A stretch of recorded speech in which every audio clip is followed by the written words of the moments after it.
बात चुनावों की कर लेते हैं। देखिए, लोकसभा चुनाव के लिए ओवैसी की पार्टी एआईएमआईएम की यूपी में एंट्री हो गई है। एआईएमआईएम ने पल्लवी पटेल की अपनी पार्टी अपना दल कमेरावादी से गठबंधन कर पीडीएम नाम का गठबंधन बनाया है।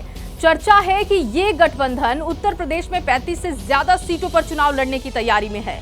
गठबंधन के ऐलान के समय पल्लवी पटेल और कृष्णा पटेल ने ओवैसी के साथ प्रेस कॉन्फ्रेंस की और बिना नाम लिए अखिलेश यादव पर कैसे सियासी हमले किए, इस रिपोर्ट में देखिए।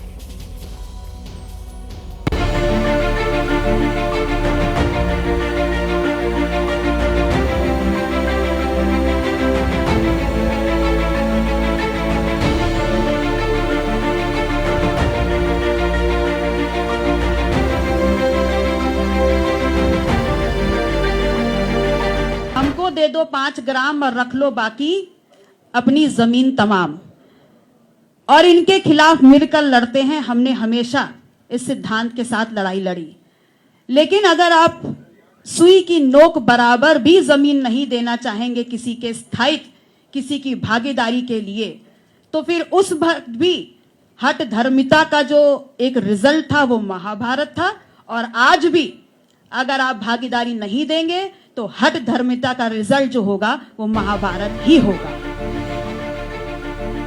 ये अंदाज़े बयां, ये तेवर और इन बातों के पीछे छिपा कुछ छूट जाने का, पीछे रह जाने का दर्द।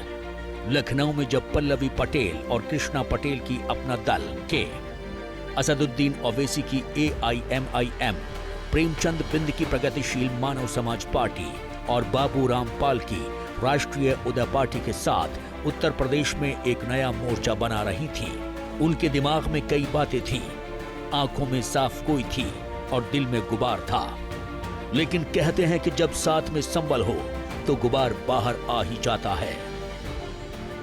पल्लवी पटेल प्रेस कॉन्फ्रेंस में खुलकर बोली। उनकी बातों में राजनीतिक सिला जो होता है उसकी साफ झलक दिखाई दे रही थी। और राजनीतिक सिले की बात इसलिए मैं कह रहा हूं कि उन्होंने ये कहा कि सुई की नोक के बराबर जमीन हमको नहीं दी गई। ये उन्होंने अखिलेश यादव के संदर्भ में कहा।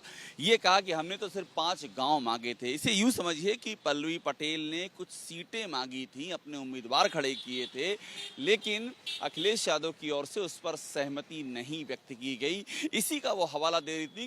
पिछड़ा दलित मुसलमान के हितों पर, राजनीतिक भागीदारी के सवाल पर, उनकी सामाजिक आर्थिक न्याय जो हमारा मिशन है, उस उद्देश्य को लेकर के जन भावनाओं को समझते हुए सरकार जो इनके हितों का हनन कर रही है, उनके विरोध में। मुरादाबाद में आपके पार्टी का लोकसभा का लीडर है एसटी हसन, निहायती शरीफ आदमी, आप 2-2 लोगों को टिकट देते हैं, उनके ऊपर बदतमीजी करते हैं, बेइज्जती करते हैं उनकी आप, और उनको टिकट नहीं देकर किसी और को दे देते हैं। रामपुर में आप एक नया तमाशा करते हैं। भाई, आप अपने हाथों से अपनी खबर खोद रहे हैं तो इसका मैं जिम्मेदार कैसे हूं? लखनऊ में 4 पार्टियों के इस वर्तमान के पीछे का इतिहास ये है कि यूपी में इंडिया गठबंधन में सीट बंटवारे को लेकर फूट पड़ गई थी। समाजवादी पार्टी ने पल्लवी पटेल की पार्टी को लोकसभा सीट में 3 सीट देने से इनकार कर दिया और अखिलेश ने 2 टूक कहा कि अपना दल से उनका गठबंधन 2022 में था। लोकसभा में कोई गठबंधन नहीं है।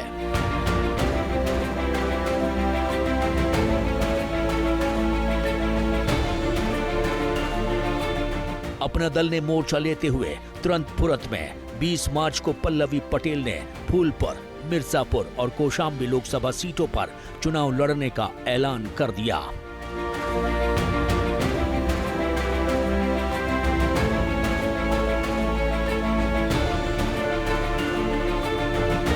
पल्लवी के ऐलान के 3 घंटे बाद ही समाजवादी पार्टी ने मिर्जापुर से राजेंद्र एस बिंद को टिकट दे दिया।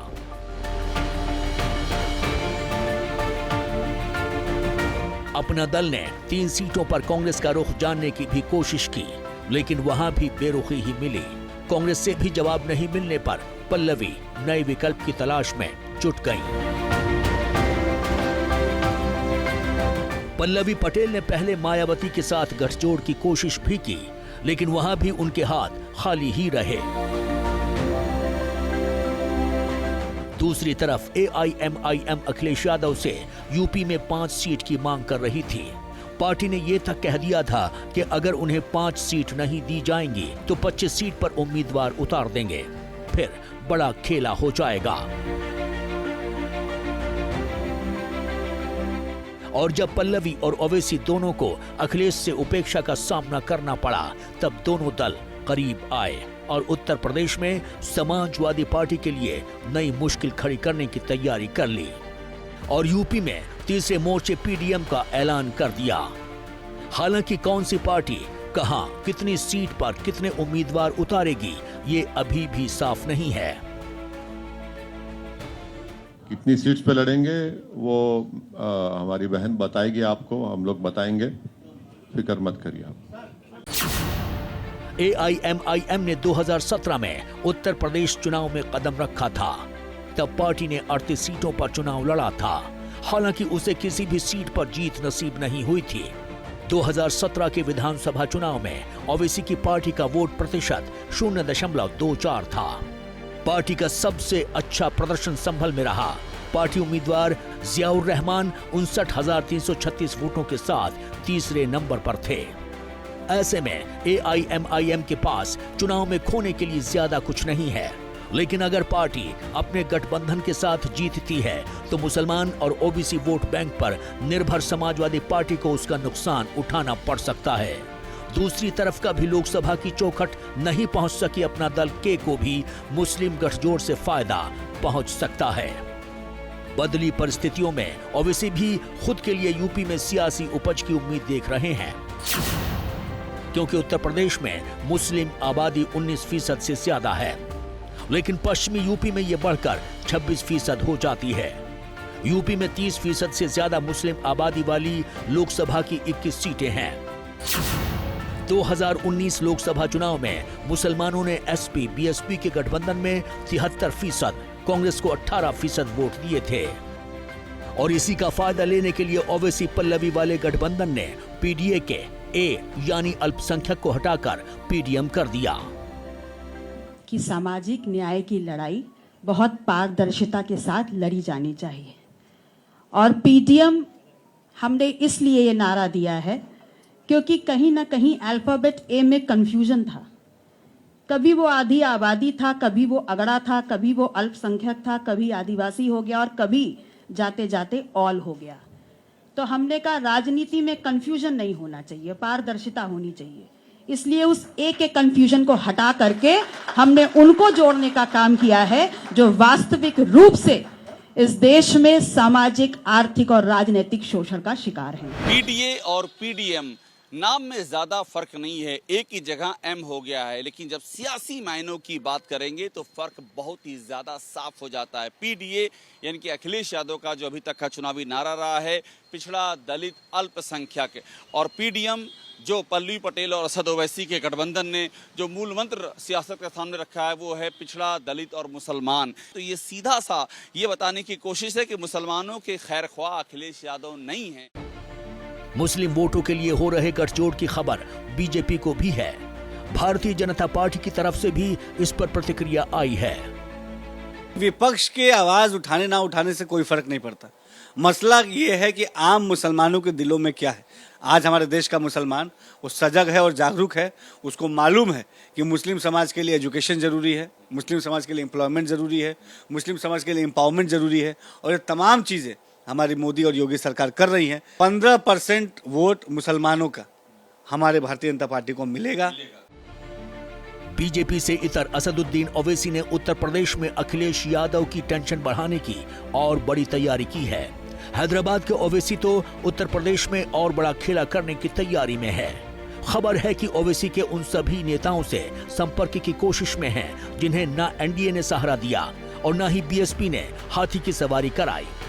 माना जा रहा है कि तीसरे मोर्चे में अपना दल कमेरावादी पार्टी के अलावा राष्ट्रीय शोषित समाज पार्टी के स्वामी प्रसाद मौर्य, आजाद समाज पार्टी के चंद्रशेखर आजाद, जनवादी पार्टी सोशलिस्ट के संजय चौहान, पीस पार्टी के डॉक्टर अयूब और बाबू सिंह कुशवाहा की जन अधिकार पार्टी से गठबंधन पर बात बनी है। गठबंधन की कयास और तीसरे मोर्चे की सुगबुगाहट के बीच अध्यक्ष बाबू सिंह कुशवाहा ने समाजवादी पार्टी अध्यक्ष अखिलेश यादव से मुलाकात की और अटकलों पर विराम लगा दिया। स्वामी प्रसाद मौर्य ने भी ओवैसी पल्लवी के गठबंधन के साथ होने से इनकार कर दिया। मैं इंडिया अलायंस का सहयोगी था, आज भी हूं, आगे भी रहूंगा। हमारी मान्यता है कि संविधान बचाओ, बीजेपी हटाओ, लोकतंत्र बचाओ, बीजेपी हटाओ, देश बचाओ, बीजेपी हटाओ।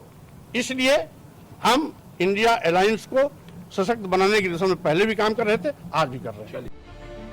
लेकिन लखनऊ में बने तीसरे मोर्चे ने अपना फ्रंट सभी के लिए ओपन रखा है। देखिए, अगर कोई इसमें आना चाहता है तो बहुत वेलकम है उनका, कोई क्यों रोकेंगे?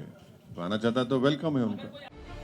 इसके पहले ओवैसी ने मुरादाबाद लोकसभा सीट से समाजवादी पार्टी के सांसद डॉक्टर सैयद तुफैल हसन पर भी डोरे डालने की कोशिश की। 28 मार्च को एसटी हसन ने खुद इसकी पुष्टि की थी।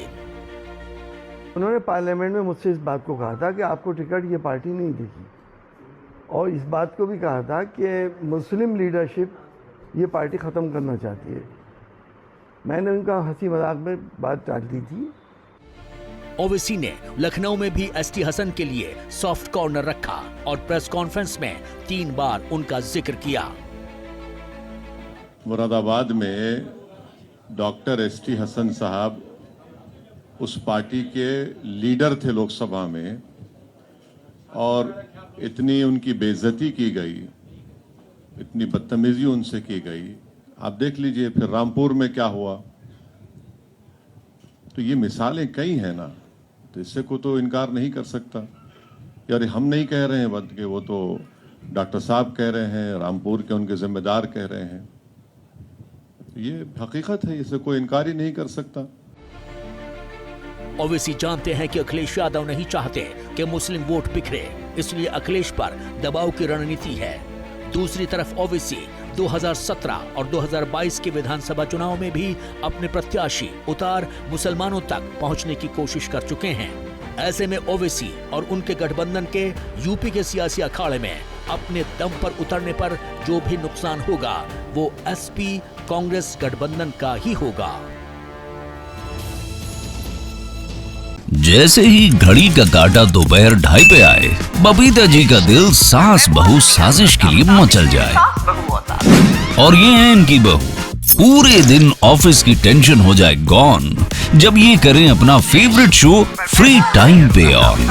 इनकी तरह आप भी देखें अपना फेवरेट शो अपने टाइम पर और डाउनलोड कीजिए एबीपी लाइव ऐप अपने स्मार्ट टीवी पर।